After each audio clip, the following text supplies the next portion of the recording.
নমস্কার বন্ধুরা, আজকে একটা আপনাদেরকে নতুন রেসিপি করে দেখাচ্ছি। ওটা হলো ডিমের তেলানি। কড়াই তেল দিতে হবে, জল বলে ফেলেছি। কড়াই প্রথমে তেল দেবেন। তেলটা গরম হয়ে গেলে আমি যেহেতু 5টা ডিমের করবো, 3টে বড় বড় সাইজের নিয়েছি, পেঁয়াজ নিয়েছি। পেঁয়াজটাকে আমি একটু কুচি করে নিয়েছি। আমি অবশ্য চপারে কুচি করেছি। আপনারা এটা অবশ্য বেটে দিলে অতটা ভালো লাগবে না। পেঁয়াজটাকে এবার ভাজতে হবে। পেঁয়াজটা যখন ভাজবেন গ্যাসটা ফুল ফ্লেমে রাখবেন, কারণ পেঁয়াজে জল ছাড়ে। পেঁয়াজ যদি আপনারা কমিয়ে ভাজবেন তাহলে সেটা জল ছাড়ে, সেটা ফ্রাইটা ভালো হয় না, ফ্রাইটা হতে একটু অসুবিধা হয়। এই যে পেঁয়াজটা ভাজা হয়ে গেছে, এবার কিছুটা হয়েছে, পুরোটা হয়নি। হ্যাঁ, এবার এর মধ্যে একটু নুন দিয়ে দেবে যাতে ভাজাটা ভালো হয়। ঠিক আছে, আমি 1 চামচ হচ্ছে অল্প কম নুন দিলাম। প্রয়োজনে আমি আবার পরে নুনটা অ্যাড করব। এখন আপাতত পেঁয়াজটা যতক্ষণ ফ্রাই হচ্ছে এই নুনটা একটুই দিলাম।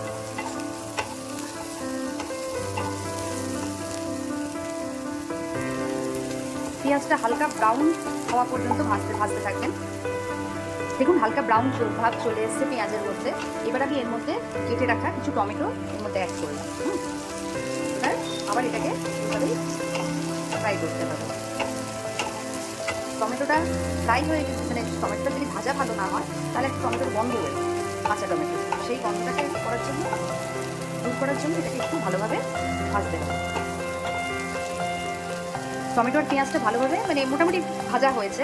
এবারে আমি মাঝখানটাকে ফাটা করে আমি আদা রসুন বেটে রেখেছি, আন্দাজ মতো আদা রসুন এটাকে এখানে আমি দিয়ে দেবো। এবার আদা রসুন দেওয়ার পর একটু জলটা একটুখানি, আমার যেহেতু একটু জলটা পড়ে গেছে বেশি, একটু জলটা কমে গেলে তারপর গ্যাসের ফ্লেমটাকে একটু কমিয়ে দেবো, কেননা আদা রসুনটা তা নাহলে লেগে যাবে। এই রেসিপিটা করতে কোনো খুব একটা ঝামেলা নেই। এবার এর মধ্যে আমি দেবো হলুদ, সামান্য হলুদ। আর লঙ্কার গুঁড়ো বলতে আমাদের বাড়িতে কেউ শুধু লঙ্কার গুঁড়োটা খায় না, ওই কালারের জন্য কাশ্মীরি লাল, আমাদের একটু ঝালটা সবাই কম খায়, ওই জন্য আমি এখানে কাঁচা লঙ্কাও দিইনি, শুকনো লঙ্কা একটা দিয়েছিলাম, হাফ। কাঁচা লঙ্কা আমি দিইনি। এর মধ্যে আমি দেবো এবার কাশ্মীরি লালের গুঁড়ো।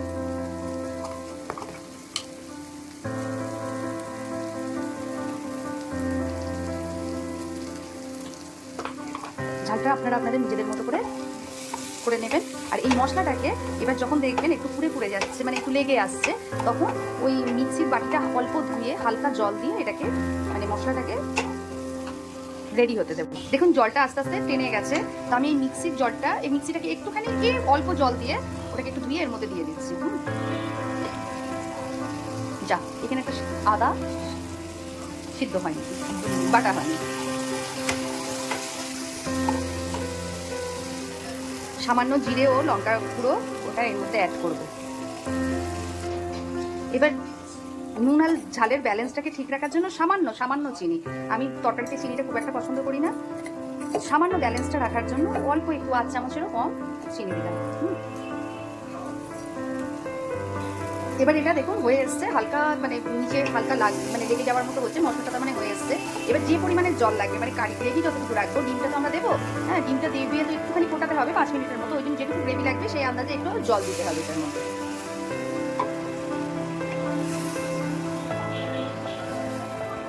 আমি একটু জল দিলাম। এবার মশলাটা একটু জলটা ফুট করুক, মশলাটা একটু সেদ্ধ হোক। মশলাটা ফুটতে শুরু করে দিয়েছে, এবার আমি ডিমগুলোকে দেবো।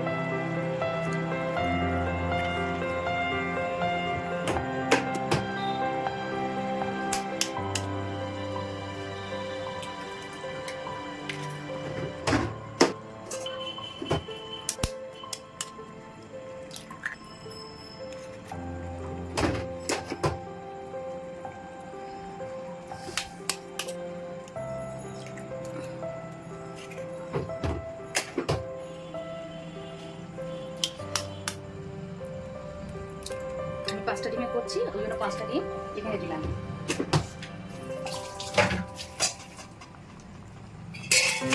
দেওয়ার পর ডিমগুলো যেহেতু এখন কাঁচা আছে, ওর উপরে একটুখানি করে আমি গোলমরিচ দিয়ে দিলাম। গোলমরিচটা এটা আপনাদের অপশনাল, অ্যাড করতেও পারেন, নাও করতে পারেন। এবার এটাকে 5 মিনিটের জন্য ঢাকা দিয়ে দেবো। এবারে ঢাকাটা একটু সরিয়ে দেখবো। 3-4 মিনিট হয়ে গেছে। এই দেখুন ডিমের কুসুমগুলো সেদ্ধ হয়ে আসছে। এটা খেতে খুব ভালো লাগে, এটা করতেও খুব একটা টাইম লাগে না। খুব সহজে হয়ে যায়, আর খুব যে অনেক কিছু মশলা লাগে তাও না। আমার যেহেতু একটু জলটা বেশি মনে হচ্ছে, তাই জলটাকে আমি একটু আরেকটু মারি, কমিয়ে নিয়ে তারপর আমি এটাকে বন্ধ করে দেবো। আস্তে আস্তে এমনিতেও মশলার থেকে তেল ছেড়ে দেবে, তেল তো এর আগেও কষানোর সময় ছেড়েছে। আশা করি এতক্ষণে হয়ে গেছে, একবার সরিয়ে দেখি। এই দেখুন ডিমটা পুরোপুরি হয়ে গেছে, সাথে দেখুন মশলার থেকেও তেল ছেড়ে দিয়েছে। ডিমের তেলানি পুরো কমপ্লিট। আর সবাইকে একটাই অনুরোধ, সবাই এটা রান্না করে খাবেন। যদি ভালো লেগে থাকে রেসিপিটা, তাহলে কমেন্টে জানাবেন একটু, তাহলে নেক্সট টাইম আমারও উৎসাহ আসবে, আরও বেশি বেশি করে অন্য রেসিপি আমি দেবো।